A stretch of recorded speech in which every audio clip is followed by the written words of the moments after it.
Do you know who is the richest man in Africa with over $30 billion net worth? He is Aliko Dangote, who has great control over the whole of Nigeria, and you'll be shocked to know how.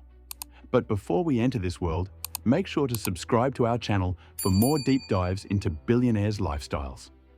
From Kano to the continent, the early years that shaped a titan.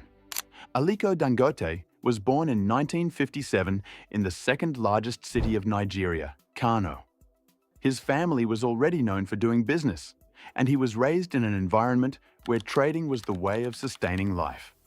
His grandfather, Alhassan Dantata, was famous as one of the richest men in West Africa. But this legacy didn't guarantee success for him. Alhassan was in the commodities business long before Nigeria's oil fame, and this matters in the story of Dangote. But he didn't inherit any factories from his family. When he was a young boy and was studying business in Egypt, he had an unusual passion for numbers, scale, and logistics, which are some of the capabilities of a strong businessman. He started his business journey with a small trading company that was largely financed by a loan taken out from his own uncle after returning to Nigeria in the 1970s. His early business was focused primarily on importing and distributing basic commodities like rice, sugar, and cement. His ambition was not the factor that separated him from others in the market, but it was his patience. Rather than chasing flashy opportunities, he always chose to master supply chains. At first, he learned some very basic but quite important lessons of trading, like how goods moved across Nigeria's chaotic infrastructure, how ports work, and how relationships with governments and banks could make or break a business. The other businessmen in the market often overlooked these things, but these lessons became the foundation of an empire that would later dominate Africa's entire industrial landscape. This early phase of his life is well documented on YouTube, where Dangote himself has reflected on many important points of his life, like how trading taught him discipline, resilience, and the value of reinvesting profits instead of spending them. The birth of the Dangote Group, from trading to manufacturing. By the 1990s, his business was improving slowly over time. Dangote decided to do something now that would define his legacy. Trading was profitable, but it was highly vulnerable as imports depended on foreign suppliers, currency fluctuations, and government policies. On the other hand, manufacturing offered strong control, and Dangote began shifting from importing goods to producing them locally. It was a move that somehow aligned perfectly with Nigeria's push for industrial self-sufficiency. Dangote structured his group of companies formally as a diversified conglomerate. But its strategy here was simple: dominate essential goods that millions of people use every day. It included sugar refining, flour milling, salt processing, and later on, cement manufacturing also became this group's core pillar. All these industries were not glamorous, but they were highly reliable, scalable, and deeply connected to population growth, which showed promising results over time. This phase of Dangote's rise in business shows a rare example of how African industrialization was driven by local capital. While many entrepreneurs were focusing on banking or oil trading, Dangote poured billions into factories, machinery, and logistics. It was a highly risky, capital-intensive, and slow process, but it worked out great for him. By the early 2000s, from the sugar in tea to the cement used in new homes, Dangote products were everywhere. This name became completely unavoidable in Nigerian households.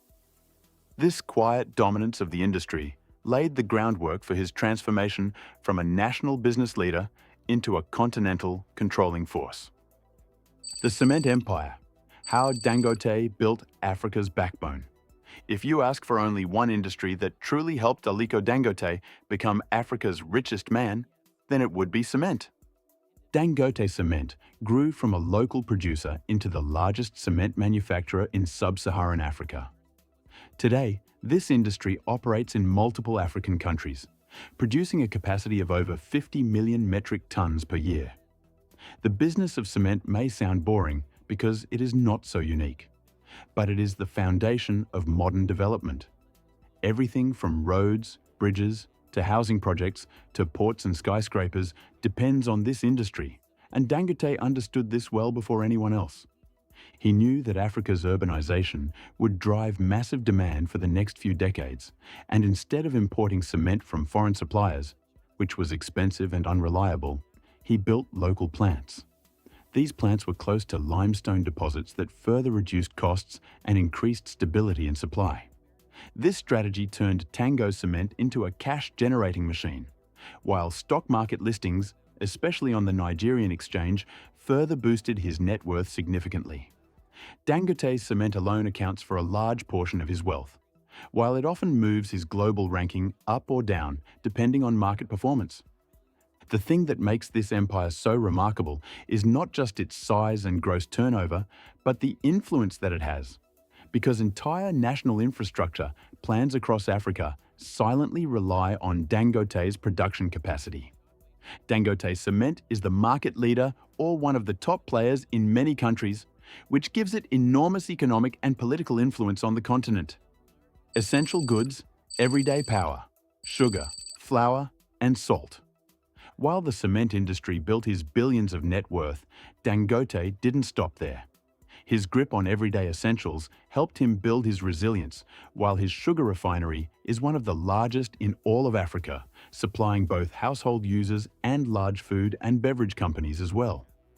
He has a strong hold on everything used in houses daily, where his salt dominates entire local markets and flour mills under the Dangote brand feed bakeries and food producers across Nigeria. These businesses may not appear in headlines as they are not some unicorn ideas, but they do generate a steady cash flow. Even when luxury spending drops during any economic downturn, people still buy these items as these are necessities of life, and Dangote knew that. This diversification across his businesses insulated Dangote from volatility while also allowing him to reinvest continuously.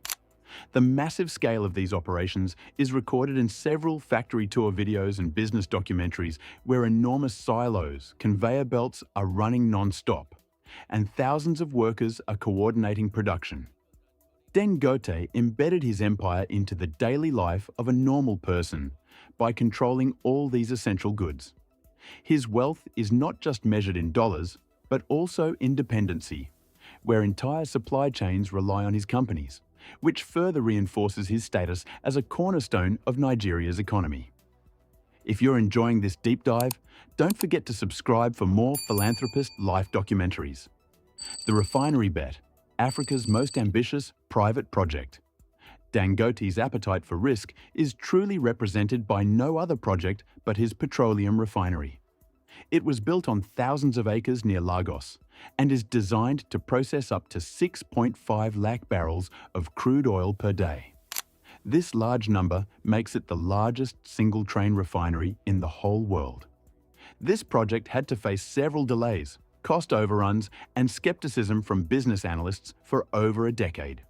The final price tag exceeded $19 billion, while some estimates placed the total investment near $23 billion. Critics repeatedly asked questions about whether a single individual should be taking on a project of such national importance. But Dangote pressed on.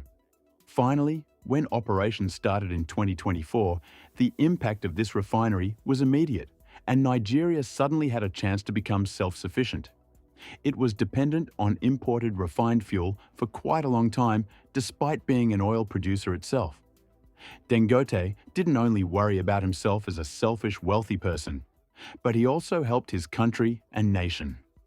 This refinery is not just a business, but it is actually a statement that positions Dangote not just as a billionaire, but also as a nation builder whose private capital fills the gaps that are left by governments. Private jets and global mobility. How Dangote moves. When you build an empire that spans across continents, time becomes the ultimate luxury for you.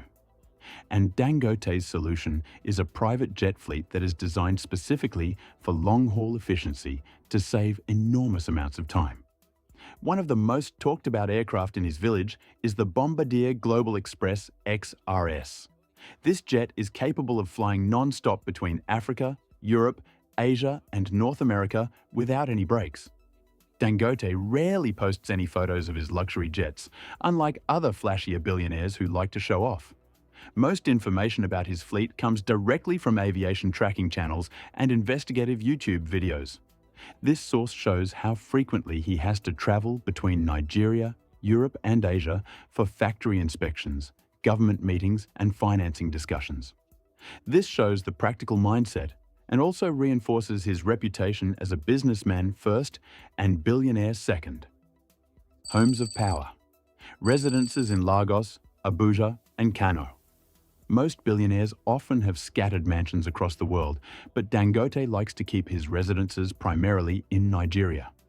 His main home is in Lagos, which is described as a fortified luxury mansion with complete high-end interiors, advanced security systems, and spaces designed specifically for hosting world leaders and business partners. Reports also point out that he has strategically located a residence in Abuja, Nigeria's capital, for political and regulatory engagement. While in his hometown of Kano, he has maintained a more traditional residence that reflects his roots and family ties. Dangote is a focused and determined businessman. He has also openly stated that he avoids owning multiple international homes to reduce distractions. The yacht, Maria. Luxury with personal meaning. Dangote owns a luxury yacht named Maria after his mother. This offers a glimpse into his softer side, as this yacht is acquired for tens of millions and is often seen docked near Lagos's upscale waterfronts. It features multiple decks, entertainment spaces, and luxury suites designed for private relaxation or high-level business hosting. His Nigeria-first mindset is reinforced as Dangote's yacht remains close to home, unlike some billionaires who keep cruising the Mediterranean Sea most of their time. Legacy. More than a net worth. Aliko Dangote's true legacy may not be his billions, but the industrial blueprint he created for Africa over time. He proved that large-scale manufacturing is possible on the continent by using local capital and vision. Young entrepreneurs across Africa now cite Dangote as proof that global-scale success does not require leaving home. Documentaries, speeches, and motivational clips on YouTube consistently portray Dangote as a symbol of African self-belief, where his wealth is impressive, but his influence is transformative. Aliko Dangote's life is about skill, discipline, and a vision that is powerful enough to reshape the entire continent. From factories to philanthropy, his billions are not dollars or trophies, but tools and industries. If you enjoyed this video, then do subscribe to our channel for more interesting fact reveals and insights into the lives of wealthy people.